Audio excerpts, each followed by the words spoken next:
Bora! Caiu aqui tudo no nosso estúdio, mas nós voltamos. Sexta-feira, dia do Sextou Contador, e hoje a gente vai falar mais uma vez sobre o fim da escala 6x1. Que estágio está isso? O que pode acontecer? Qual o impacto na nossa economia? Então, se você gosta desse assunto, já deixa o seu like, compartilha esse vídeo com empresários que estão preocupados com esse tema, que hoje a gente vai trazer luz a isso tudo. Semana passada nós gravamos também esta live, Sextou Contador, falando do fim da escala 6x1. Mas por um descuido, uma atualização do Instagram, eu não salvei a live. E aí resolvemos fazer de novo, para deixar essa live salva e vocês poderem ver com mais calma tudo isso que vai impactar aí a nossa economia. Muito bem. Vamos lá, hoje abertura do nosso Sextou Contador com menos é mais, sexta-feira, dia de dar uma descansada, uma relaxada, né? Por isso que a sexta-feira aqui na HP Contabilidade nós viemos para cá sem o uniforme tradicional de segunda a quinta. E hoje a gente vai falar sobre o fim da escala 6x1. Bem-vindo aí, Tayan, ou Sextou Contador. Já compartilha essa live se você tem dúvidas sobre o que pode acontecer com o fim da escala 6x1, transformando em 5x2. Quais os impactos terão na economia do Brasil? O que a sua empresa pode fazer para não sofrer tanto caso esse projeto de lei passe, tá? Tudo isso a gente vai descobrir agora. Se você é novo aqui no nosso Instagram, seja muito bem-vindo. Batemos recentemente 10 mil seguidores reais em nosso Instagram. Não é fake, vai lá, você consegue ver todo mundo que segue a gente, tá? Então, muito obrigado por você que decidiu nos acompanhar aqui, porque o nosso objetivo sempre foi levar conhecimento, aproximar o contador à contabilidade de empresários e de todo cidadão comum, todo contribuinte que paga os seus impostos e se preocupa aí com a economia, com os impostos que ele paga. Beleza? Então, pessoal, olha só, está aí na flor, na superfície dessa água, o assunto fim da escala 6x1. Tem muito empresário preocupado, porque sabe que acabando com a escala 6x1, transformando essa escala em 5x2, possivelmente vai aumentar os seus custos. O comércio em si, lojas de shopping, principalmente, terão aí os seus custos majorados caso esse projeto de lei passe. Mas o que nós precisamos entender é de onde veio isso, por que veio, né?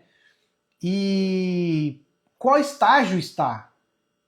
Eu preciso me preparar como, tá? Primeiramente, em 2019, foi proposto uma PEC. O que é uma PEC? É um projeto de emenda à Constituição.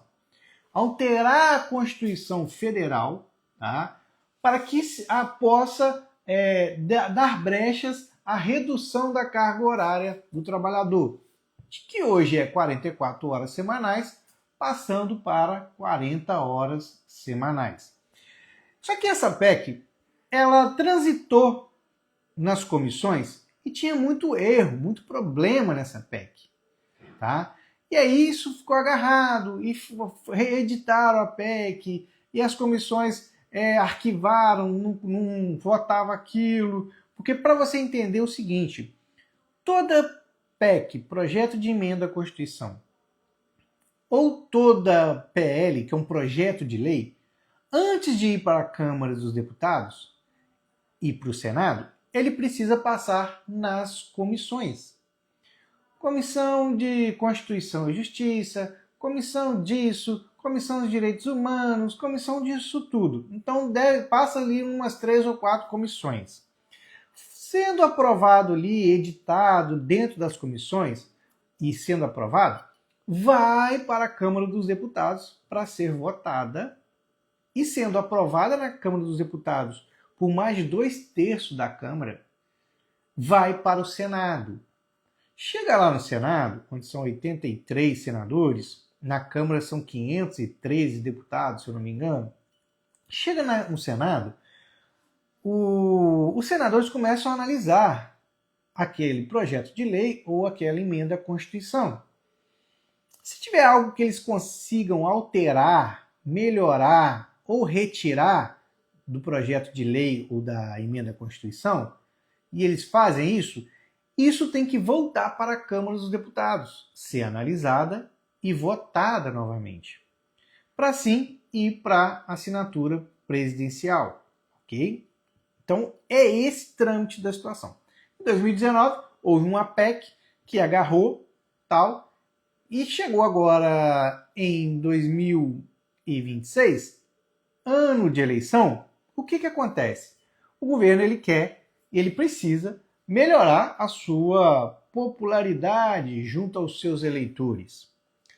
E aí, o governo federal, através do presidente Lula, enviou ao Congresso Nacional um projeto de lei de número 1836 de 2026, enviou agora em abril, para ser votado em caráter de urgência. E quando a gente diz que um projeto de lei enviado para a Câmara dos Deputados precisa ser votado em caráter de urgência, ele tem até 120 dias para ser votado. 60 mais 60. Então, ou seja, vai ser votado em caráter de urgência, possivelmente antes das eleições, porque foi enviado em abril, precisa ser votado. E esse projeto de lei, no meu ponto de vista eleitoreiro, que precisa melhorar a popularidade do governo, ele traz os impactos na nossa economia, principalmente para a classe empresária, principalmente para as empresas. Porque se hoje nós temos as empresas funcionando em caráter 44 horas semanais, os comércios funcionando em escala 6/1, né? Ou seja, trabalha 6 dias, de segunda a sábado, e folga o domingo. A CLT prevê que, no mínimo, uma vez por mês, precisa-se dar uma folga ao domingo ao trabalhador, ok? Então, no mínimo, precisa dar uma folga aos domingos ao trabalhador. Nesse projeto de lei que acaba com a escala 6/1, qual é o intuito do governo? Que o empregado tenha, no mínimo, 2 folgas remuneradas durante a semana. E essas 2 folgas, preferencialmente, seriam sábado e domingo. Então, o que essa PEC diz? Ela reduz de 44 horas semanais para 40, acaba com a escala 6/1, o funcionário terá que ter, no mínimo, 2 folgas por semana, tá? Sendo preferencialmente sábado e domingo. Não pode a empresa reduzir o salário do colaborador de forma alguma, daquelas pessoas que já estão trabalhando, tá? E abrange todas as empresas, todos os empregados registrados na modalidade CLT. Henrique, é sério isso? A minha empregada doméstica vai ter que trabalhar 40 horas semanais? Sim. O meu funcionário na roça vai ter que trabalhar 40 horas semanais? Sim. O meu motorista de caminhão vai ter que trabalhar 40 horas semanais? Sim. Vai abranger todo mundo que tiver carteira assinada. Henrique, mas eu tenho uma indústria que a escala é 12/36. Como que fica essa situação? A escala 12/36 ela vai permanecer, tá? E deve respeitar a média correspondente a 40 horas semanais.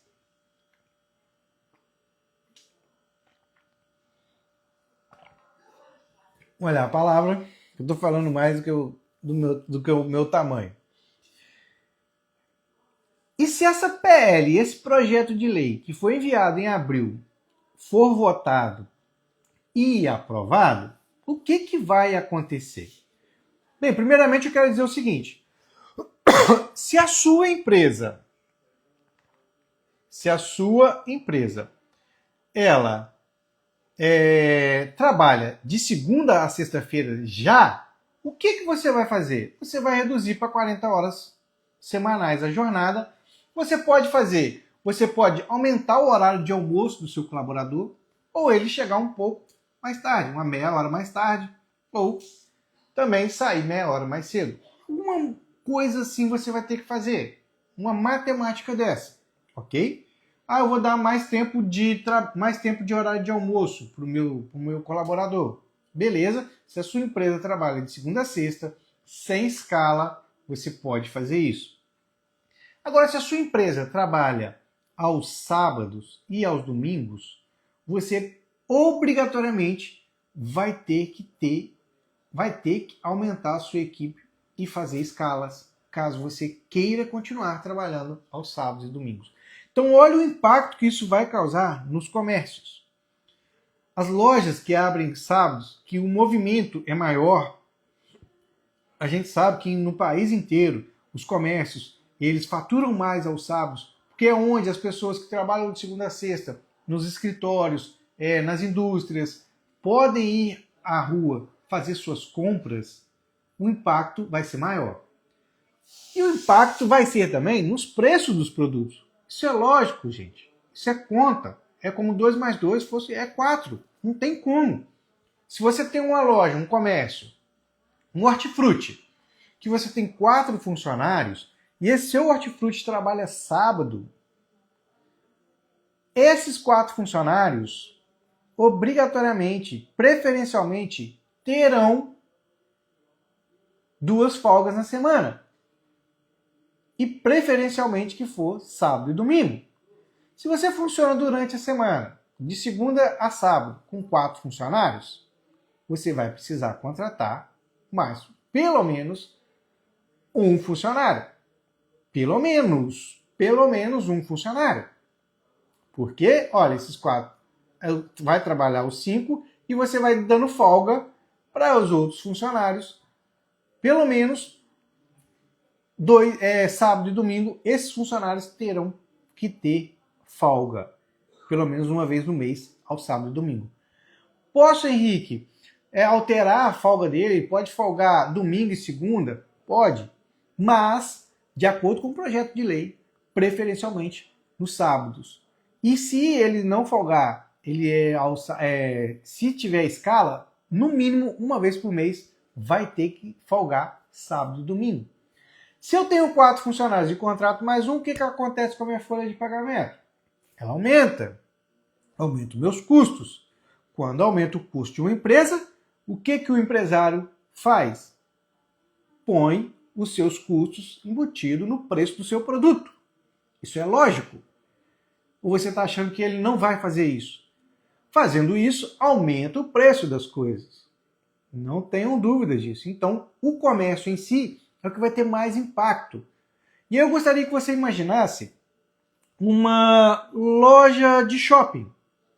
Por exemplo, uma loja de shopping que trabalha aos sábados e aos domingos.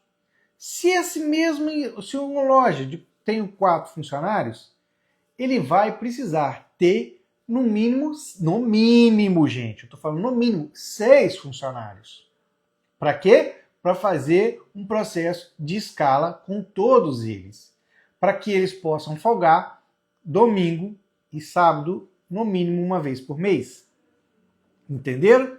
Então, esses 6 funcionários terão que trabalhar, terão que ter as suas folgas, preferencialmente uma vez no mês, ao sábado e domingo, trabalhando 40 horas semanais. E o que ocorre com os preços dessa loja do shopping? Vai aumentar, porque a folha salarial desse cara já vai aumentar também, ok? Henrique, que fase que está isso? Como está isso? Como eu te disse, foi enviado em abril pelo governo federal, pelo presidente da República, Luiz Inácio Lula da Silva, e precisa ser votado em caráter de urgência. O presidente ele tem essa prerrogativa, enviar projetos de lei para a Câmara dos Deputados, para o Senado Federal, e pedir que seja votado em caráter de urgência. É prerrogativa e o Senado Federal ele tem que atender. votar aí em tempo recorde. Ou seja, essa pauta ela não pode ficar arquivada, ela tem que ser votada. E passou, com algumas mudanças, passou esse projeto de lei 1838, passou nas comissões de direitos humanos, comissões de Constituição e Justiça e por aí vai. E agora vai ser votado na Câmara Federal, vai ser votado pelos deputados federais. Ok? E precisa ser aprovado por, no mínimo, 2/3 da casa. 2/3 presentes, tá? No mínimo, 2/3 dos presentes. Ok? No caso da PEC, que é a emenda à Constituição, quando vai alterar alguma coisa da Constituição, precisa ser aprovado por no mínimo 2/3 de toda a Câmara, dos 503 deputados. Então, soma-se isso. Quando é um projeto de lei, vota-se com no mínimo 2/3 dos presentes. Olha a importância de você votar num deputado federal consciente. O cara vai decidir a sua vida, tanto você colaborador quanto você empresário. Esses caras vão decidir as nossas vidas, vão decidir o impacto na economia brasileira, ok? Então isso agora está na Câmara para ser votado e vai precisar ser votado, porque foi enviado em caráter de urgência pelo presidente da República. Agora eu quero trazer uma situação real do Brasil. Nós vivemos num país de dimensão gigante. O Brasil ele tem uma área territorial muito grande. E cada região tem a sua particularidade. O Sudeste tem a sua particularidade. O Sul tem a sua particularidade. O Nordeste tem a sua particularidade. O Centro-Oeste, o Norte. Cada um tem a sua particularidade. E não é só isso. Temos também a pluralidade de negócios. Existem negócios no Brasil que a gente nem conhece, que necessitam aí de mão de obra. Você imagina um hospital. Você imagina as casas de saúde, as santas casas, que trabalham 24 horas por dia. Qual o impacto que vai haver na saúde do Brasil, uma vez que os hospitais, públicos e privados, as santas casas, casas de saúde, terão que contratar mais pessoas. Nós já vivemos um tempo de mão de obra escassa. Então, essa PL, ela pode travar o país. Ela pode causar um caos. E qual é o fundamento desse projeto de lei? O fundamento é trazer mais saúde mental e física para o trabalhador. Mas qual é a realidade do país? A realidade é que a maioria das pessoas tem mais de um emprego. E eu falei outro dia, até nos meus stories, era uma sexta-feira passada, retrasada, eu estava saindo da minha casa e eu encontrei com o porteiro do prédio e ele dizia que estava muito cansado, porque ele trabalhou a semana inteira e ele tinha que trabalhar naquela sexta-feira em mais 2 empregos, porque ele faz serviço de motoboy toda vez que ele sai da portaria do prédio. Ele vai para um lugar e depois vai para outro.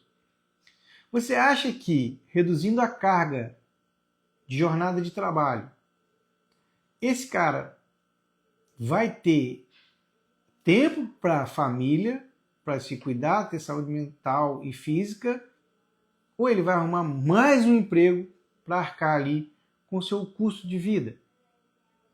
Então, gente, a discussão ela precisa ser muito profunda, ela precisa ser muito ampla.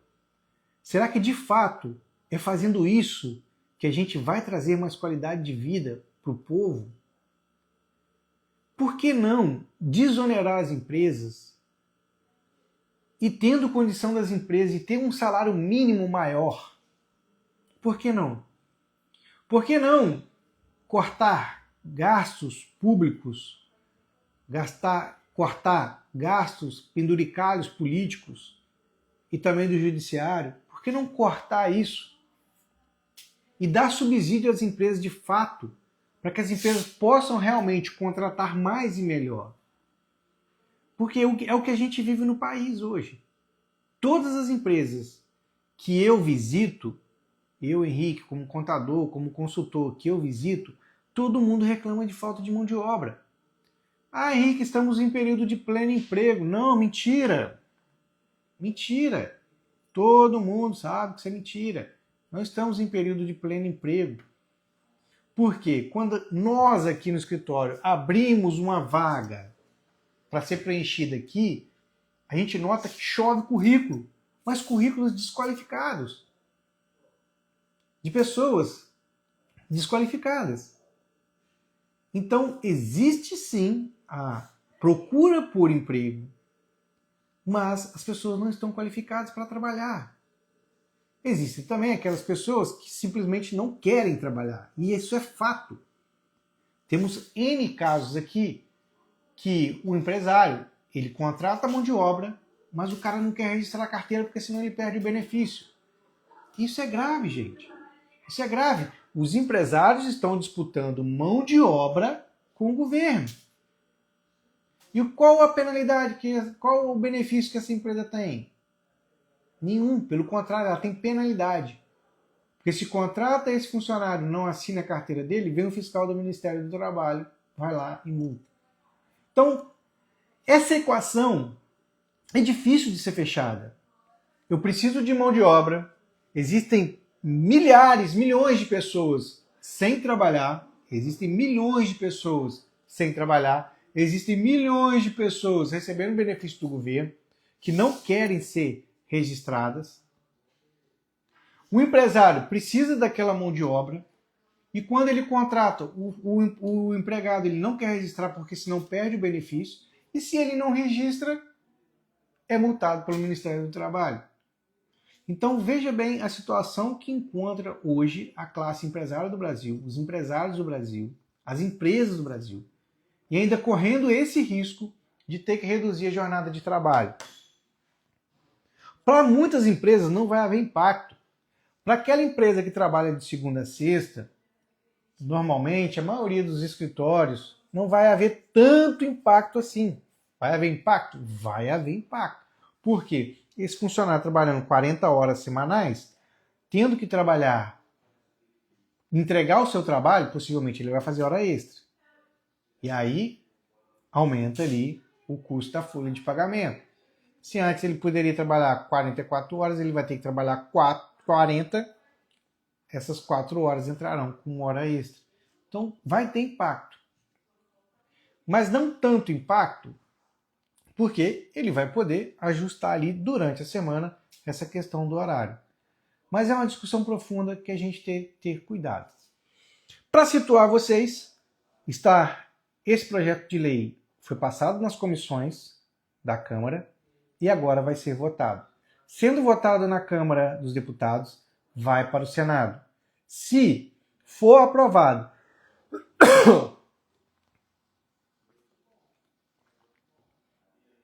Se for aprovado no Senado sem alterações, vai para a sanção presidencial. E com certeza, eu não sei se vai ser aprovada na Câmara, espero que não. Esse é o fato, eu espero que não, pelo impacto eu acho que vai causar na nossa economia. Nós somos um país subdesenvolvido e somos um país que produz pouco. Recentemente saiu a notícia que nós produzimos pouco, produzimos mal, tá? Pela nossa capacidade. Isso vai simplesmente travar o país. Beleza, beleza? Esse foi o recado de hoje. Se você gostou dessa live, compartilha, salva, compartilha com o empresário. Fim da escala 6x1, o que pode acontecer, o que não pode acontecer. Tem um detalhe muito importante, caso essa lei seja aprovada.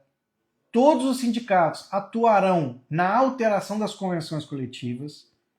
Então é bem provável que se essa lei for aprovada, ela comece a vigorar possivelmente no ano que vem, por conta dessas alterações das convenções coletivas, de regulamentação e tudo mais.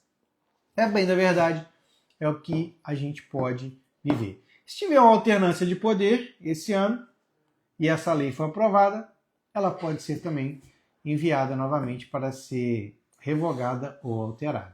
Beleza, beleza?